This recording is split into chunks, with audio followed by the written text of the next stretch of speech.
Buenas noches, bienvenidas, bienvenidos al Corral de Comedias de Alcalá de Henares, casa inaugurada en 1602, actualmente bajo la gestión del Teatro de la Abadía y la dirección artística de Juan Mayorga. Es un gran placer recibir a Paco Merino y Diego Lorca, Tizzina Teatro, con este precioso espectáculo que nos han brindado esta noche, Búho, que tuvo su estreno en Madrid en el Teatro de la Abadía, donde hace algunos meses tuvieron una excelente temporada, y con una obra además con la que llevan ya algún tiempo girando. De hecho, ahora en Madrid también habéis hecho otras funciones, y mañana, si os ha gustado el espectáculo, podéis recomendarlo también a vuestras amigas y vuestros amigos. O repetir. Exactamente, también. Este espacio que tenemos en el Corral, Diego y Paco, es también un momento de intercambio y de que el público pueda conectar de otra manera con el quehacer de artistas. Contadnos un poquito, ante todo, esta experiencia, de dónde surge esta investigación, y así luego entramos en diálogo. Vale, pues Búho surge, como todas las obras de Tizzina, de unas fuentes de inspiración, ideas, cuestiones que nos planteamos Diego y yo y que luego nos llevan a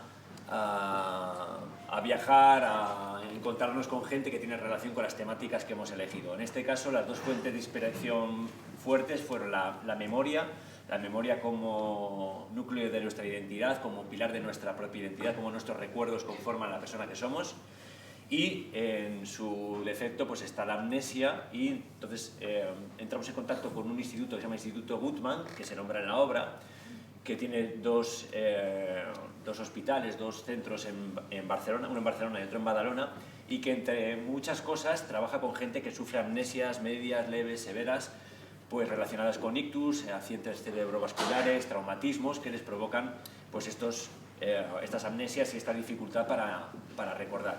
Entonces, el día a día con ellos son una serie de ejercicios con el equipo de neuropsicología, muy repetitivos, como habéis visto en la obra, en la cual pues intentan estas personas recobrar esa memoria perdida. Y luego, por otro lado, la otra fuente de inspiración potente era el subsuelo, ese espacio que existe bajo nuestros pies, esa oscuridad, la cueva, el alcantarillado de las ciudades, esos lugares que son en principio inaccesibles, pero que generan esa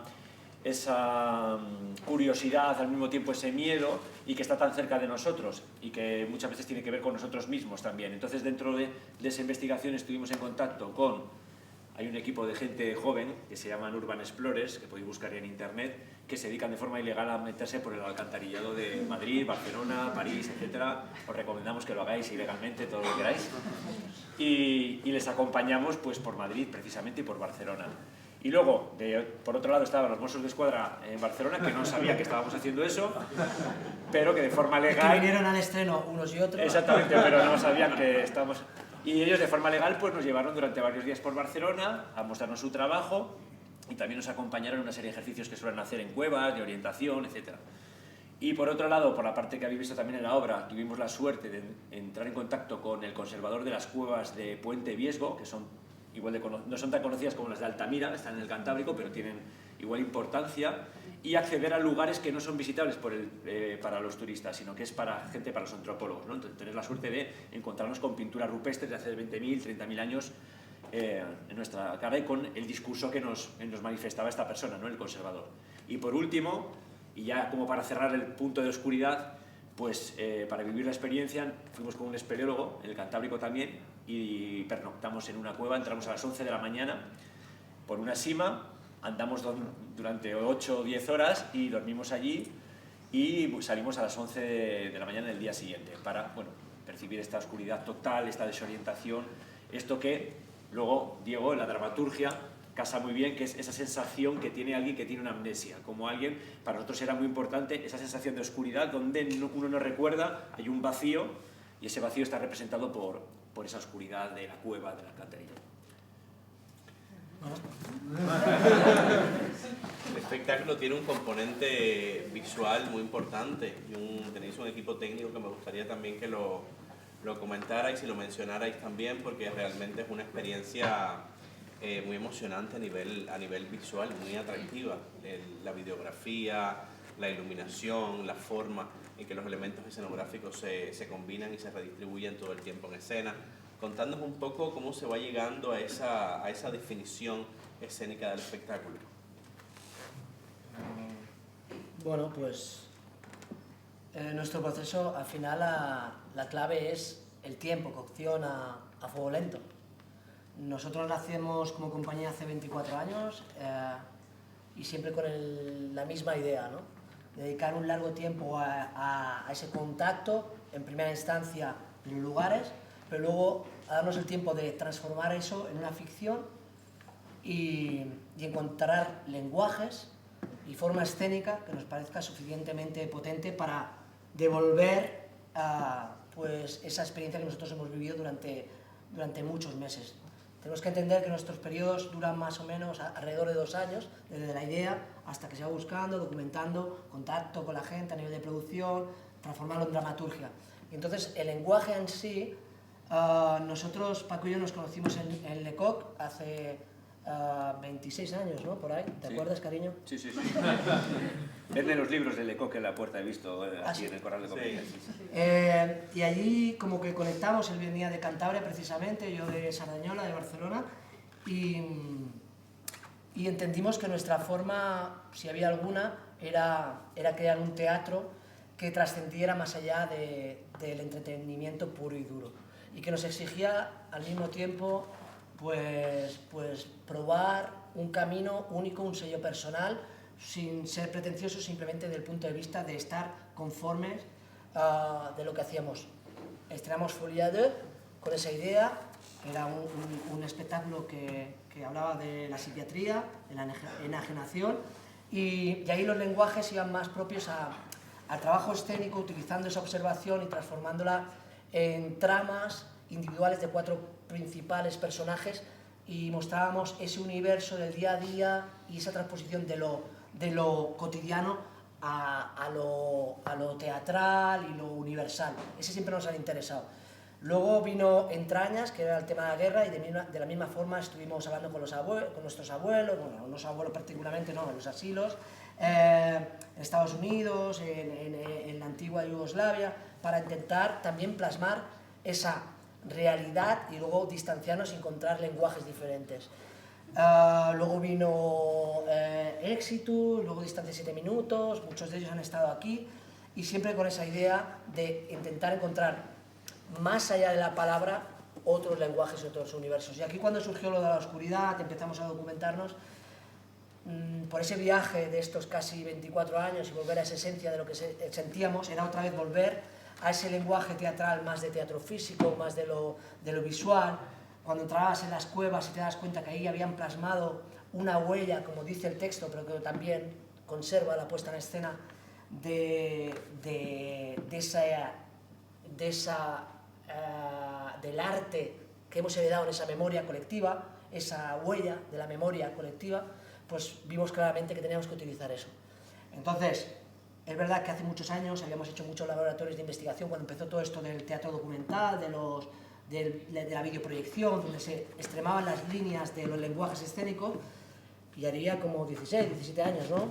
Y todo empezó luego ya todo el mundo a utilizar videoproyecciones y empezó a interesar menos, pero teníamos esa espinita clavada. Y aquí como lo hemos sacado ahora que es vintage. Sí, somos. Entonces ahí, como que en este caso, había que decidir si la palabra iba a mostrar esa dimensión de la imagen de las cuevas, de la pintura rupestre de esos 40.000 años, y cómo íbamos a enlazar. Y nos dimos ese espacio de juego. Habíamos hecho otros experimentos en los últimos 2 años, después de la pandemia, entramos en ese ciclo como todo el mundo de introspección, y el lenguaje, bueno, el arte plástico, empezamos también a hacer cosas en Barcelona, a intentar buscar como dramaturgias diferentes, y todo al final, como somos tan lentos, Paco y yo, pues como que ahí lo teníamos que utilizar. Nos apeteció muchísimo volver a Lecoq, volver 24 años atrás y poner un poco todo. Y sin extenderme más, para que haya alguna pregunta, llegó el punto donde nosotros en esos meses, si nosotros partimos de esto en el 2020, la primera vez que nos metemos aquí en el Alcantarillado de Madrid, que estaba haciendo temporada con La Zanja en Teatro del Barrio, septiembre de 2020, pues de aquella primera idea de los libros, nosotros estrenamos en septiembre de 2020, en octubre de 2022, entonces todo ese periplo era investigación, todo el trabajo musical que ha hecho Jonathan Bernabeu y Tomó mi Cubo, meses que nosotros hacíamos lecturas, Paco hizo un checklist de estas cosas de music, entonces, que bueno, hostia, The Music. Joder. Qué bien hablas, tío, en inglés. joder, mis padres han invertido. Sí, tengo que sí, estar sí, ahí. Entonces, bueno, de música, que tú decías así, The Music. que es el Spotify, la aberración del Spotify. Entonces, nosotros con Jonathan y con dos compositores hacíamos ejercicios por primera vez muy interesantes. Toda la base que entendéis, menos un tema que es de Tool, el resto es compuesto para la obra. Todo el universo sonoro es... Entonces, todo es... nosotros íbamos leyendo, durante semanas, cada semana nos volvíamos a su estudio y leíamos y quitábamos palabras y poníamos elementos y aparecía, hostia, si esto la música necesita una imagen, buscábamos esa imagen, si iba a ser plástica, si iba a ser vídeo. Joan Rodón, que es el que hace el diseño de luces, pues lo mismo, lo juntamos, hacemos lecturas, esforzamos las líneas artísticas, Rocío, con la escenografía igual, ya veis, nos gusta trabajar con espacios que generen dinámicas de ataque respecto a vosotros, pero que no esté nada dicho, que nos permita cambios temporales, cambios espaciales, y todo eso requiere, lógicamente, mucho tiempo y muchas pruebas en el Ateneu de Sardañola y con mucha obsesión por parte de Paco y mía, que en eso nos sale bien. ¿Comentarios, preguntas? El personaje del búho, es que ese trozo es algo... No sé. El búho, ¿no? Es que es una pasada.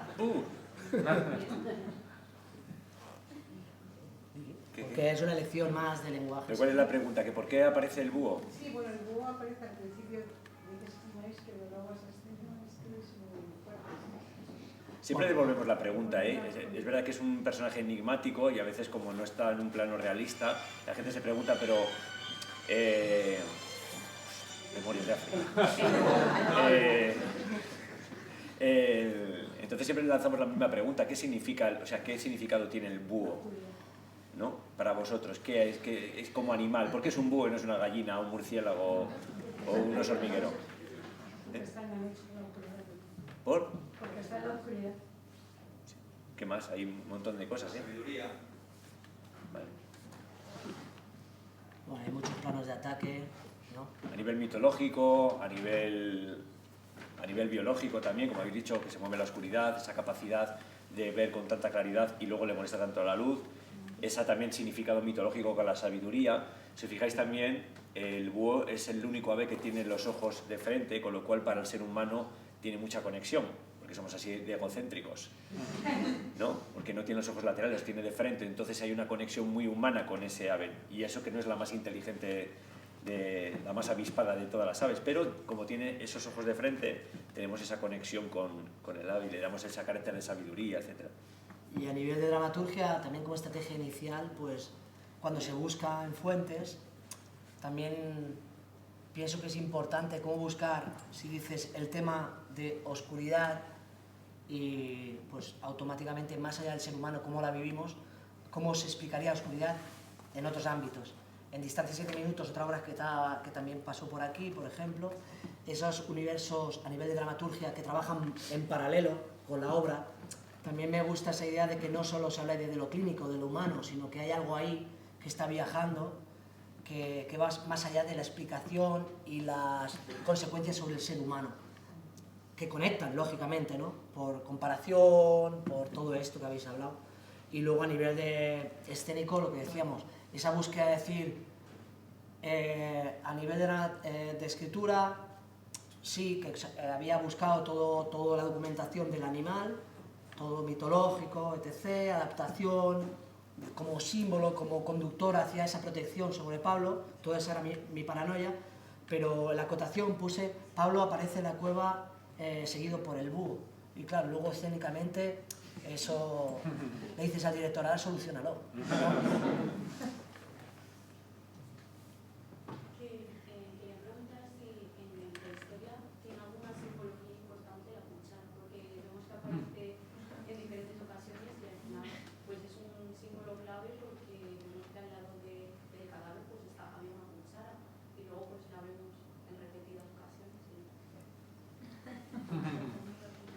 ¿no? Rebotamos la pregunta otra vez. ¿Qué es para vosotros? que si no todo se masca demasiado, hay que hacer un poco de ejercicio cerebral. ¿Qué es para ti la cuchara o qué te ha sugerido? Pues, a ver, para mí al final la cuchara es como un espejo. Esa parte, sí, cóncava o convexa. Pues al final es como verte reflejado a ti mismo. Una cuchara puede simbolizar eso. ¿Ves qué bonito? Eso no lo habían dicho nunca hasta ahora. Al final es todo fruto de una casualidad que lo tienes que ir encajando dentro de la historia. Y como decíamos, todos los planos, el sonoro, el argumental y puramente el demostrativo de lo que significa la cuchara. Parece como también parte de la terapia de elementos que debes recordar. Algo tan normal como eso. Luego la historia parecía sobre el desayuno, esa desconexión con saber la temporalidad donde te encuentras. O sea que se trabajó de muchas formas. Pero también sale fruto de esa búsqueda de transitar por el suelo de Barcelona con los Mossos d'Esquadra y nos sorprendió el hecho de que las ciudades están llenas en el alcantarillado de cucharas. Cucharitas de café. De cucharitas de café, hay miles de cucharas, las arrastra. Entonces, como el primer vez lo anotamos en el libro de viaje, digamos, de documentación, y era con los Mossos, la primera vez, bueno, hay cucharas, da igual, y yo, joder, está lleno de cucharas. Y entonces hay muchas cucharas en el suelo. ¿Tenías otra? Sí, perdón. Como el protagonista México, aparte de perder la memoria, también lucha para hacer coherente su mundo, ¿no? Digamos que entonces que hay una pérdida de identidad, pero al mismo tiempo hay una conservación. Él lucha por que cada escena niega que reconozca o sea, que entonces, como hay una persistencia de la identidad en cierto modo, ¿no? Desde sus caracteres también, ¿no? Que vosotros, por ejemplo, en los libros de Oliver Sacks que pone casos así, pues resaltan mucho eso. Yo lo he percibido en vuestro espectáculo también, ¿no? Somos fans de Oliver Sacks. Sí, de hecho la primera obra casi que habló Diego de la locura casi fue fruto de leer El hombre que confundió a su mujer con un sombrero, saber que se había hecho un montaje y nos interesaba esa parte también de la mente y sí. Pero ahí sí, en la observación en el Instituto Goodman, todos los meses estuvimos ahí con diferentes terapias, personas, se repetía una y otra vez, porque al final la esencia de, como sabéis, los que estaréis cerca de alguien que ya sea por demencia o por algo tan traumático como una pérdida de un accidente cerebrovascular o un golpe, un simple golpe, había muchas causas. Sí, muchas causas allí, que te quedabas frío, ¿no? Como puedes perder tu identidad. Y esa desorientación, esas estrategias para no reconocer tu pérdida y estar todo el rato, yo creo que Pablo, el personaje, intento reflejarlo también en el texto, porque al final lo importante no es tanto, como siempre, y como hablas de Oliver Sacks, las consecuencias son obvias, ¿no? Has perdido tu identidad, tienes que reconstruirla, eso es el drama y la tragedia en sí mismo, pero lo interesante es cómo como ser humano te adaptas, como dice Oliver Sacks, a esa realidad. Y eso lo ves a diario cuando estás acompañando a pacientes con especialistas que intentan volver a conducir ese camino. Como dice el texto, en un momento cuando estamos en escena que se llama Madre, que dice, es que mi madre ya no me reconoce, y dice, bueno, eres una nueva persona, tienes que entenderlo, ¿no? Entonces como que al final se convierte en una nueva persona que tiene que reconstruir su vida, ese calidoscopio, ese puzzle, armarlo, y las piezas tienen otra combinación. Y entonces ese espíritu de supervivencia y con estrategias de esconder tus procesos, que a veces, bueno, la mente, ¿no? Lo fascinante que ya sabéis, que a veces conecta bien, a veces lo distorsionan, y nosotros que no estamos afectados por una amnesia, lo que dicen, ¿no? Los especialistas, al final la memoria, si nos dijeran, la memoria es muy mala con los detalles concretos de lo que pasó. Si ahora nos dicen a nosotros, ¿dónde estábamos allí en París? ¿Te acuerdas aquella fiesta que hicimos de tal? Sí, tú estabas, yo también, y a muerte diremos que era así, y tú ibas de rojo y tal. Dicen los especialistas que la gran mayoría porcentualmente es mentira. Somos buenos en reconociendo el contexto, recuperando el contexto, pero los detalles no. Entonces, si eso le sumas la amnesia severa por un trauma, entonces es como espectacular verlo allí, esa es nuestra gran suerte, nuestro proceso, cuando observamos como de forma obsesiva como investigadores la realidad. Es un gran lujo la gente que nos abrió allí sus vidas a buscar eso, O sea que Oliver Sacks es maravilloso y está bien. ¿Alguna última intervención? Por ahí. Sí. Entonces, la persona que iba al final a hablar con el protagonista cuando estaba, que no recordaba nada, le pregunta, me interesa tu vida, ¿eres vosotros preguntando a una persona que no recordaba sobre su vida? ¿Eso es lo que queréis inflamar ahí? Sí. Eso es lo que hemos intentado, sí. Bueno, teatro documental. Bueno, sí, también había una cosa de que siempre hablábamos de que son muy interesantes nuestros procesos de investigación y que nunca hay algo plasmado en ellos, ¿no? Y luego también con una idea también de casi como romper esa idea de que es un personaje. En el momento que incluyes al público dentro de la escena, de repente no es un personaje, es alguien que está vivo y está igual de vivo que tú. Entonces era casi como interpretar como nosotros, el mismo realismo que habíamos vivido nosotros en esas visitas, cómo hacerlo, transportarlo al público. Porque al final el teatro, la dificultad es todo esto que vivimos, todo esto que escribimos, tal, ¿cómo hago yo para que el público viva eso como real? Para que no sea ficticio, para que no se vea como, yo qué sé, la escenografía, pues como si fuera un trampantojo, etc. ¿Cómo hago para que el público entre en esa escena? Y nos interesaba también la primera hora, Folia de es que estamos muy de revival. Hostia, otra palabra inglesa, ¿ves, Paco? Estaba muy ahí, el Folia de la primera siempre ha sido importante. Al final nosotros hacíamos todo el caso clínico y al final que habíamos establecido todo un juego en el cual los pacientes, sus familiares, y era el código, ¿no?, que compartíamos con el público en ese, bueno, esto es una farsa dentro de su mundo, con momentos más trágicos, momentos más cómicos, pero al final rompíamos esa también cuarta pared, como se suele decir, y los personajes se presentaban nosotros desde una interpretación desde ese neutro, donde decíamos, yo soy César, tengo esta patología, tal, entonces era como, guau, también desde el trabajo, para los que hagáis cosas así, también desde ese personaje clásico del bufón, que es capaz de repente, después de reírse de todo, mirarte a los ojos y decir, ojo, ¿eres consciente de que todo esto, no? Señor Rey, ¿usted es consciente que usted no está haciendo bien? Pues desde ese juego de muchos lenguajes, pues también creo que era interesante aquí para decirle a la gente, hostia, ¿y si se te va la memoria? ¿Y si pierdes la identidad? Estáis aquí, habéis visto, ¿no? Entonces, bueno, ese era el objetivo, sí. También como dejar ese personaje solo ahí también, ¿no? Que te rompe un poco más. Es como que, bueno, estamos todos con él, le ves y él se queda ahí, nosotros nos vamos. Y como si todavía Pablo siguiera ahí esperando a que hagas visitas y en esa repetición continua y continua y continua y continua. Bueno, de experiencias tan estimulantes como la que hemos vivido esta noche está repleta la programación del Corral. Os invitamos a que la descubráis. Hasta mayo estamos proponiendo espectáculos de música, de poesía, de teatro. Siempre os estamos esperando. Muchas gracias, Tiziana. Y muchas gracias.